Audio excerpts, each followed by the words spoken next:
Alright, Pikachu, in the count of three, I'm gonna need you to use your Thunderbolt on the enemy. Ready? One, two, three! Good job, Pikachu. Well, didn't know you were looking at that. Well, let me turn into scientist mode and explain how Pikachu just did that in physics. So, what was shown there is static electricity. What is static electricity? It is an electric charge that does not move and is formed due to electron transfer when two objects are rubbed together. In the case of Pikachu, he rubs together his cheeks and he stores all of that charge in him before he releases it in a thunderbolt.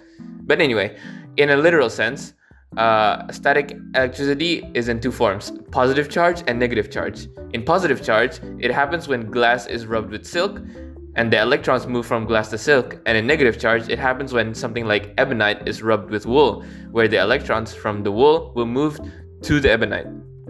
Next is Coulomb's law. So Coulomb's law describes the force of attraction or repulsion between two electric charges, and the formula is F equals to K Q1 times Q2 over R squared.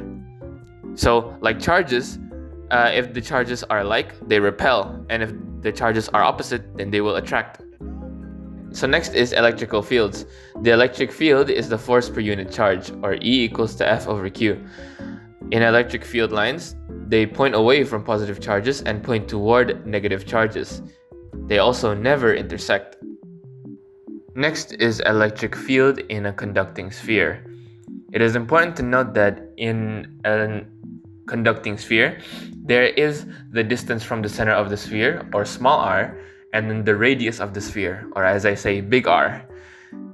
Inside of the sphere, small r, or the distance from the center of the sphere, is lesser than the radius of the sphere. As in, when you're inside of the sphere, your point of measurement is closer to the center than the sphere's radius.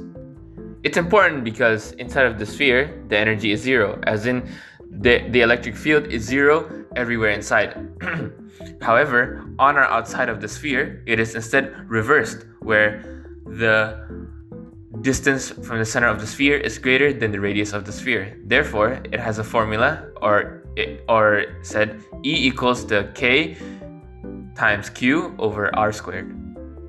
Alright, next is the electric potential. Electric potential is the potential energy per unit charge, or V equals to K times Q over R. There are also other variants like V equals to EP over Q or EP equals to Q times V, but these are just variations depending on which one you are trying to find. For the next one, we have electric potential energy, which is energy stored by a charge due to its position relative to another charge. The formula for this one is E equals to K times Q times small q over R. For the next one, we have capacitors, and they are a component that stores energy in the form of separated electrical charges. The basic formula is Q equals to C times V. Q is the charge, C is the capacitance, and V is the voltage. There are two types of capacitors: conducting sphere and parallel plates. For capacitor circuits, there are parallel connection and series connection. For the parallel connection, it is relatively simple because the capacitance will just add up. However, for the series, the inverse adds, as in it is 1 over C total, or to find it all, 1 over the capacitance.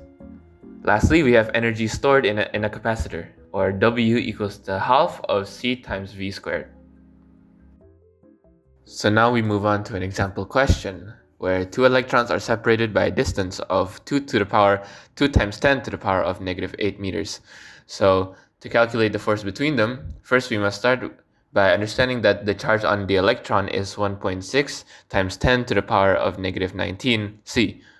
Next, we acknowledge that the constant is 9 times 10 to the power of 9 nm squared per C squared. Using the formula F equals to K times Q1 times Q2 divided by R squared, we can now input everything that we know.